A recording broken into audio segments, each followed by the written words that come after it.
네, 안녕하세요. 류창원 세무사입니다. 예, 반갑습니다. 이번 시간에는요, 그 상속세와 관련해서 말씀을 드리려고 하는데요.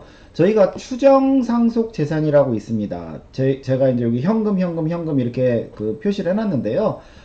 추정 상속 재산은 말 그대로 상속 재산으로 좀 추정이 된다 이거죠. 즉, 그 명확한 부동산이나 뭐 돌아가시 직전에 예금이나 이런 거면 상관없는데, 돌아가시 전에 현금들이 막 이렇게 빠졌다 이거죠. 도대체 그 돈들 다 어디 갔냐 이거죠. 그 돈들. 그래서 국세청에서는 그 돈들을 어떻게 볼 거냐, 이제 요거를 저랑 좀 한번 살펴보도록 하겠습니다.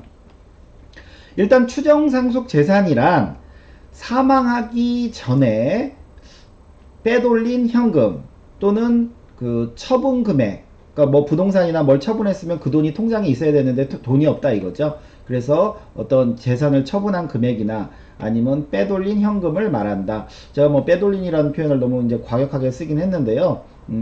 하여튼 돌아가시기 전에 대체로 현금들이 많이 좀 빠집니다. 왜 현금을 좀 이렇게 자녀분들이 빼는 이유가, 현금이라도 빼면은 나중에 상속 그 재산에 가산이 안 되겠거니 해서 많이들 이제 또 이렇게 돌아가시 직전에 빼는 경우도 있어요. 그래서 그런 것들을 국세청에서 어떻게 바라볼 거냐, 요거를 이제 한번 저랑 한번 살펴보도록 하겠습니다. 일단은요, 국세청에서는 그 돌아가신 분 통장을 보면서 뭐 그 예를 들어서 뭐 300만원 빼고 뭐 500만원 빼고 1000만원 빼고 뭐 이런 거 일일이 그거를 다 이거 네 자식이 가져간 거 아니야 하면서 다 이거 증여재산으로 볼 수는 없습니다. 그래서 일단은 그 큰 기준이 뭐냐면요, 돌아가시기 전 1년 내에 인출한 현금 또는 뭐 부동산 같은 거를 처분한 금액이 2억 원 이상인 경우, 즉 2억 원 이상이 인출이 된 거예요. 부동산을 처분한 대금이 통장에 있어야 되는데 없고, 그 다음에 예금에서 인출했는데 돈이 없고, 그 다음에 대출을 받았는데 그 돈이 없고, 그런 돈들이 2억 원 이상이냐? 2억 원 이상이냐? 인출한 금액이 2억 원 이상이냐? 그러면 그거는 일단은 추정상속 재산 대상이다 이거죠. 추정상속 재산 대상으로 본다, 이제 이런 뜻이고요. 만약에 이제 2억이 안 됐어요, 1년 내에. 그러면은 이제 그 추정상속 재산으로는 보지는 않는데요. 근데 그래도 2년치도 체크를 합니다. 2년치도. 그래서 마찬가지로 2년 동안 통장에서 인출한 금액이 5억 원 이상이냐, 5억 원. 그러면 이것도 추정상속 재산 그 대상으로 보겠다 이거죠. 보겠다. 그래서 저희들이 사실은요, 그 상속 그 컨설팅 같은 건 할 때예요. 보통 이제 그 사망하기 2년 전부터 어떻게 보면은 좀 뭐 언제 돌아가실지 모르지만 그 2년 이전부터 사실은 이런 그 절세 전략이 이루어져야 되겠죠. 예, 국세청에서 바라보는 게 일단은 이런 현금성 자산들에 대해서는 2년치를 일단은 체크를 하니까요. 그러면 이제 대상이다 아니다는 알았겠죠. 2억 원 이상이냐 1년 내, 그러면 너 추정상속 대산 재산 대상이야. 너 2년에 5억 원 넘었냐, 그 빼돌린 돈이 5억 원 이상이냐, 그럼 추정상속 재산 대상이야. 이제 요렇게 이제 대상은 알았고요. 그 다음에 이제 2단계는 뭐예요? 2단계는 이제 그 재산 종류별로 여기 그룹을 나눕니다. 즉 현금, 예금, 주식 그룹과 부동산, 분양권 그룹과 대출금 그룹으로 이렇게 나눠서요, 각각을 따로따로 추정상속 재산을 따집니다. 추정상속 재산을 따져요. 즉 2억 원, 5억 원도 각 재산별로 따지는 거예요. 각 재산별로. 예, 이 재산별로 이 그룹으로 따지는 거예요. 그래서 예금에서 1년 내에 뭐 2억 인출했냐? 그러면 너는 추정상속 재산이다. 너 부동산 처분했냐? 왜 처분 대금이 통장에 있어야 되는데 왜 돈이 없냐? 처분 대금이 3억인데 그러면 너는 추정상속 재산으로 보겠다. 이제 이런 식으로요. 그래서 구체적으로 그럼 추정상속 재산은 어떻게 보느냐라고 할 때 산식이 이렇습니다.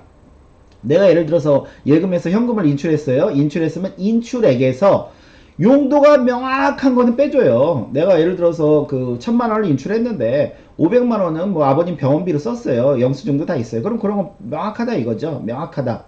그래서 그런 거는 빼주고요. 그리고 인출액의 20%와 2억 원 중 작은 것만큼도 빼주겠다 이겁니다.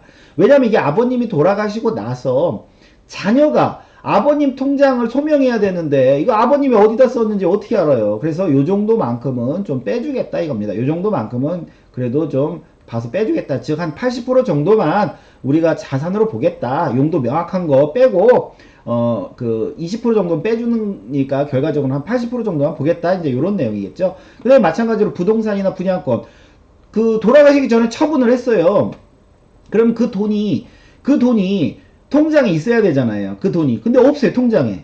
그럼 뭐예요? 그 돈도 인출했다 이거죠. 인출했다. 그래서 재산 처분액에서 근데 명확하게 거기 그 부동산 그 팔 때 거기에 그 대출이 있었는데 그거 다 상환했다 이거죠. 그럼 명확한 건 빼주고 그리고 재산 처분액의 20%와 2억 좀 작은 거는 그래도 추정 상속 재산으로 보겠다 이겁니다. 그리고 마찬가지로 대출금.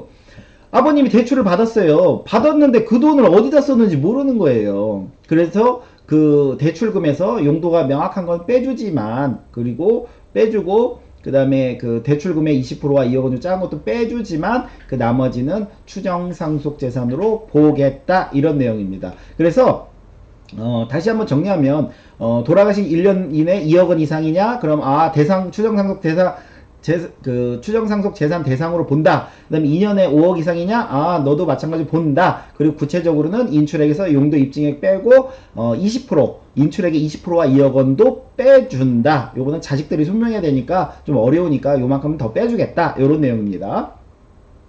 그러면 저랑 이제 사례를 통해서 볼 건데요. 이거 표 보니까 막 이제 어지러우실 거예요. 근데 이거는 그냥 데이터입니다. 데이터. 그러니까 실질적으로는 요 밑에 거만 저랑 보실 거고 이건 데이터니까요.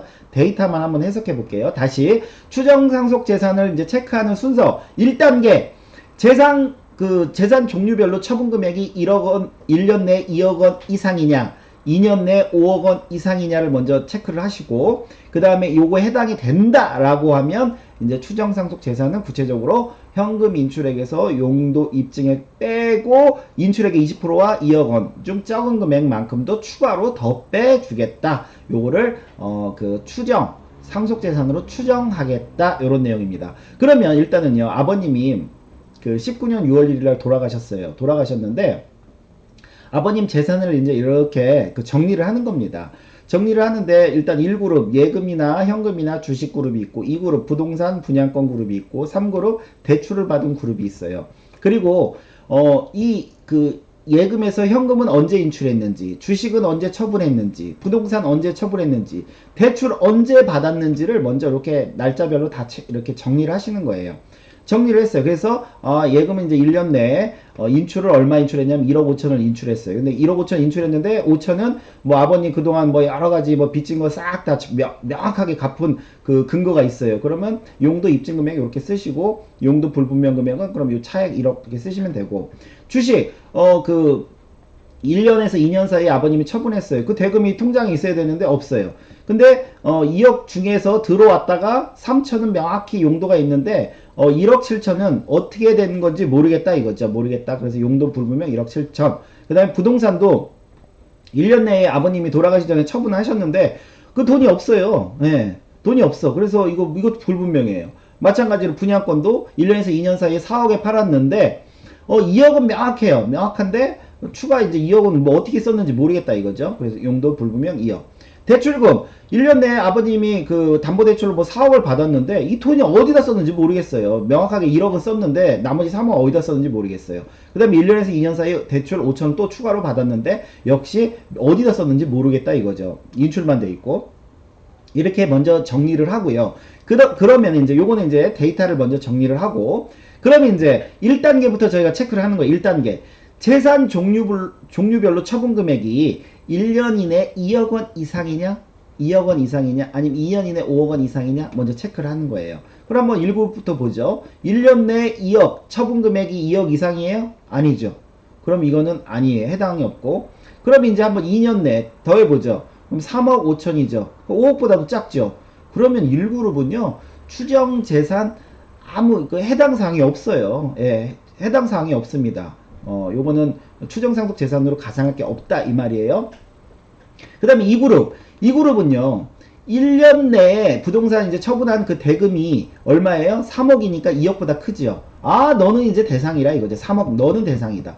그리고 2년 내에 두 개를 더 했어요. 그랬더니 그 5억이에요. 아, 그럼 너도 대상이다. 너도 대상이다. 너도 대상. 1, 2년 둘 다 니들 다 추정 대상이다. 일단 이렇게 이제 그 표시를 해놓고요. 3그룹 대출을 받았는데 마찬가지로 그 4억 돈을 받아서 돈이 없어요. 그래서 이 돈 처분 금액이 1년 내 2억보다 크죠? 너도 대상이다. 너 대상이다. 그 다음에 그 2년치 더 했더니 4억 5천이 5억보다 작아요. 아이 너는 그럼 대상 아니다. 너 5천은 대상 아니다. 왜? 5억이 안 되니까. 5억이 안 되니까. 그럼 너 1년치만 대상이다. 이제 요렇게 일단은 요거는 2그룹은 2년치 대상, 3그룹은 1년치 대상. 요렇게 이제 체크를 딱 해 놓으시고 그 다음은 이제 공식에 넣으면 되죠. 뭐예요? 2그룹 추정상속 재산은 일단 뭐예요? 처분 금액 또는 현금 인출액이죠? 얼마예요? 1, 2년 다 해당이 되니까 7억이죠? 7억에서 용도가 명확한 거 빼주고, 그 다음에 7억의 20%와 2억 중 작은 것도 추가로 빼주면 3억 6천이 추정상속 재산이 됩니다. 추정상속 재산이 돼요. 마찬가지로 그 3그룹은 어때요? 3그룹은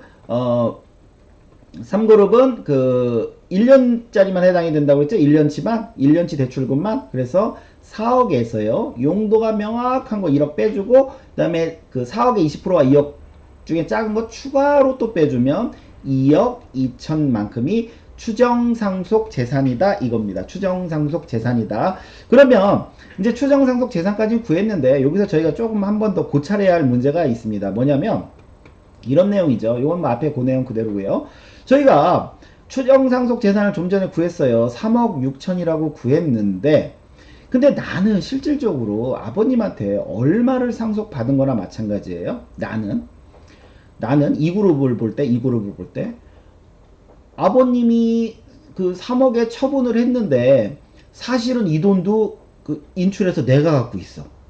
그리고 아버님 분양권도 처분했는데 이 돈도 사실은 내가 갖고 있는데 2억은 아버님이 어디다 그 이거는 반드시 갚아야 될 거라서 갚았어요. 그래서 나는 사실 5억 그 현금으로 갖고 있어요.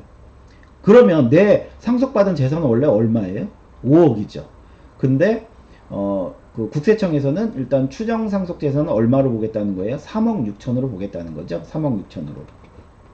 그리고 3그룹도 마찬가지입니다. 내가 실제로 그 상속받은 재산은 얼마예요? 4억 5천에서 1억 뺀 3억 5천이 내 실제 상속받은 재산인데 추정 상속 재산은 2억 2천밖에 안 됩니다. 즉 이게 아버님이 생전에 쓰신 거라서 내가 이거 실질적으로 받은 것도 없어요. 사실은 아버님이 뭘 어디다 뭐 도박을 하셨는지 아니면 어디 그 작은 엄마한테 주셨는지 어땠는지 모르겠는데 돈이 없단 말이에요. 그러면 나는 억울하죠. 약간 이 3억 6천 받은 돈도 없는데 3억 6천 더해주고 받은 돈도 없는데 2억 2천 더해주고 억울하긴 하지만 또 이렇게 악용하는 경우들이 있어요. 실질적으로 아버님 이제 거의 병세가 안 좋은 걸 알고 돈을 차곡차곡 현금으로 빼가지고 뭐 실질적으로 내 그 금고에는 5억이 딱 있는데 요거는 상속재산으로 3억 6천만 가세될 수도 있는 겁니다. 그래서 이렇게 악용하는 사례도 좀 있죠. 예, 악용하는 사례도 있습니다. 하여튼 이 현금은 특성상 다 설명하기가 어렵기 때문에 약간 이제 이렇게 국세청에서도 어떻게 보면 좀 이렇게 그 뭐라고 하죠? 이렇게 본의 아니게 이렇게 허용되는 부분도 있습니다. 그리고 여기서 이제 저희가 또 하나 이제 조심할 것은 만약에 지금 우리가 추정상속재산은 저희가 1그룹, 2그룹, 3그룹으로 해서 지금 이렇게 구분을 했잖아요. 1그룹은 해당이 없었고요. 2그룹은 3억 6천, 3그룹은 2억 2천인데 근데 이 지금 그 나한테 실제 내가 그 아버님이 처분한 인출하거나 처분한 돈이 사실은 다 내가 갖고 있어요. 내가 갖고 있고 용도가 입증한 거 요거는 실제 다 지출한 거고 이 용도 불분명한 금액을 다 내가 갖고 있어요. 내가 갖고 있는데 이게 그 요즘은 이제 그 상속인들 통장도 조사하고 이러는 경우가 있다 보니까 다 걸렸어요. 다 걸렸어. 그럼 어떤 일이 벌어져요? 이거는 이제 추정상속재산은 의미가 없죠? 네, 의미가 없죠? 왜 의미가 없어요? 이거는 그 국세청에서 모를 때 얘기고 이제 국세청이 다 알았어요. 이 돈들이 다 내가 갖고 있는 거 다 알았어요. 내가 어디 땅속에 묻어놓은 것까지 다 확인했어요. 그러면 이거는 이제 증여재산이죠. 생전에 내가 빼돌린 아니면 내가 아버님한테 받았다고 보는 증여재산이 되는 겁니다. 그래서 2억 7천 증여, 5억 증여, 3억 5천 증여해서 증여세랑 가산세 일단 1차적으로 두드려 맞습니다. 두드려 맞고 이게 상속재산에 다시 그 재가산되죠. 그래서 재가산돼서 높은 세율로 그 상속세 일단 계산하고 기존에 냈던 증여세를 차감하는 식으로 정산이 이루어지겠죠. 즉 우리가 이 추정한다는 것은 국세청에서 현금으로 뺀 것들에 대해서 어떻게 명확하게 그 조사에도 확인이 불가능한 것들에 대해서 그래도 요 정도는 과세해야겠다. 이제 요런 개념이고 요게 명확하게 뭐죠? 자녀한테 흘러들어간 게 조사가 되면 이건 뭐 다 증여재산 또는 상속재산으로 두드려 맞습니다. 예, 두드려 맞아요. 그리고 저희가 이제 간혹가다 상담하다 보면 또 이런 경우도 많아요. 이제 아버님이 이제 돌아가시기 전이니까 그 사망 직전에 뭐 2천만 원 이상이면은 뭐 국세청에도 통보되고 뭐 FIU에도 통보된다 그래서 1990만 원씩 매일처럼 빼는 분들이 있어요. 또 아버님은 병원에 누워 계신데 1990만 원 이거 도대체 누가 빼는 거예요? 이거 자녀들이 빼는 거죠. 아버님 통장에 있는 돈, 그죠? 그래서 이런 것들은 좀 조심하셔야 되죠. 이런 거는 계속적 반복적으로 이렇게 인출하면 이거는 뭐 이거는 너무나 이거는 그 자녀가 의도적으로 이건 빼는 거잖아요. 그러니까 이런 것들은 뭐 거의 리스크가 굉장히 높죠. 그러니까 이런 것들은 좀 조심하셔야겠죠. 예. 그래서 오늘 좀 내용이 좀 어렵긴 한데요. 저희가 상속세를 조사하다 보면 상속세 그 과세관청과 저희의 그 가장 그 관심사가 이 현금들입니다. 현금들.